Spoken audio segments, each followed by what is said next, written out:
At yun mga bossing, sabay-sabay nga po pala nating panoorin to, yung video na to. Isa nga po palang kapwa nating construction worker na nanghihingi ng advice o payo sa pagkakabit ng mga PVC panel. Bale, may isa po akong technique o diskarte mga boss na ituturo sa inyo para hindi po kayo matulad dito na masayang po yung mga PVC panel nyo mga boss. Kasi pangit po tingnan pag nagkaganto po mga bossing. Kaya sabay-sabay nating panoorin.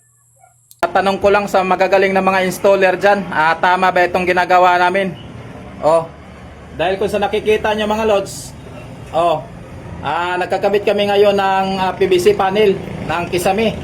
Ang ginawa namin, aming renovate, binarina namin. Ang nakapangit lang tingnan nito mga lods ay kitang-kita talaga at halata yung dinaanan ng butas ng barina dito sa dugtungan. Tingnan nyo mga lods. Yan. Kitang-kita talaga yung butas. Yung butas ng dinaanan kasi nirebits namin yan. Hanggang doon yan sa dulo mga lods. At yan mga bossing, kung napanood nyo, yan. Bali, kung nakita nyo mga boss, yung problema po kasi nila is gasgas po yung mga PVC panel nila gawa nga ng sa barina mga boss. Pag oras na nagbabarina sila sa PVC panel, is tinatamaan po yung mga kanto ng PVC panel natin. Yan mga boss, kaya may technique pa ako sa inyo o diskarte na ituturo para hindi po kayo magaya dito mga boss sa video na to.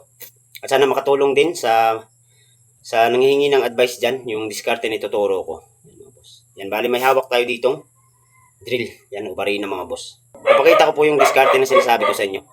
Yan mga boss, kung nakikita nyo is naglagay lang po tayo. Ito po yung bala ng pambubutas natin doon sa PVC panel o sa metal paring mga boss. Bali yung gagawin nyo lang, kahit maghiwa lang po kayo ng lumang tsinelas nyo o rubber mga boss, yan, tsaka nyo po ilagay.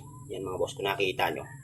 Para pag oras po na ibinarina na natin dun sa may PVC panel, is hindi po madadamage o magasgasan yung PVC panel nyo mga boss. Gawa nga ng, ito po yung sasayad lang dun sa metal paring, sa PVC panel natin. Ito lang po yung lalapat dun, itong tsinelas na to. Kaya hindi po magasgasan yung mga PVC panel natin mga bossing. Kaya kung nakatulong mga bossing, please follow, like, and share. Yun, maraming salamat.